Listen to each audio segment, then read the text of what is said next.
As far as your achievements are concerned, right?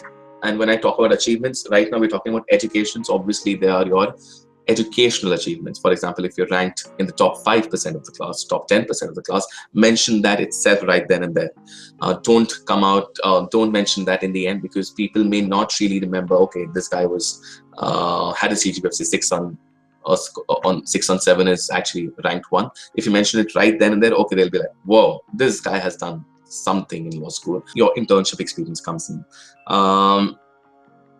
Something quite funny, but I've seen profiles where I've come across some of the recent graduates from top law schools mentioning internship experience as work experience. That's a big no. You might have done excellent internships, you might have worked with the most reputable brands in the industry, but that's not your work experience. That is your internship experience.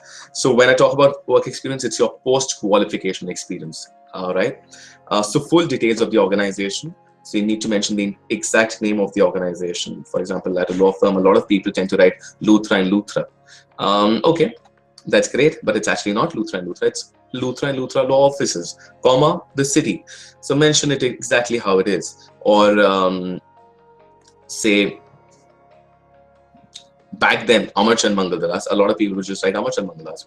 Back then, it was Amarchand and Mangaldas and Suresh Ashroff and co, right? CAM, SAM. Abbreviations are a big no. Mention the exact name, the full name, the city where you worked at. And if you worked in a specific practice area, mention that as well. Specifically for internships, you need to mention the duration. After 4 years or 5 years, that line also needs to go off. You probably just need to mention the exact work you've done in the organization, along with, say, a deal list, which can come as an addendum.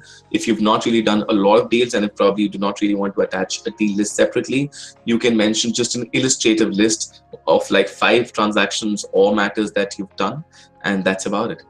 For example, if someone's great at mooting, your moot court competition achievements need to come on the top, right, after internship experiences. Then research papers and publications, then positions of responsibility, and that's about it.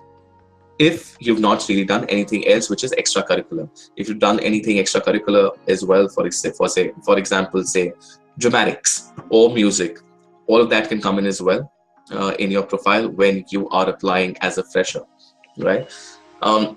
If you're more senior in the profession, right, what all would you talk about? Your speaking opportunities. For example, if there are certain conferences that you've attended as a speaker, that needs to go on. If there are certain publications that you and your team member have come out with, say an IFLR or any law journal, that needs to come out on your profile as well. If you're applying for, say, a job in Bangalore or Hyderabad, and if, say, it's a real estate job, right? When I say real estate job, I mean like the practice area is real estate, or say Chennai. If you know these languages, right, Kannada, Tamil, then please mention that in profile as well. Language proficiency. It will help them understand that, oh, this person can look at some of the vernacular documents as well and can add value to the existing team. Computer skills, I think it's quite probably like 5-6 years ago, or probably like 8 years ago, you could mention that on profile.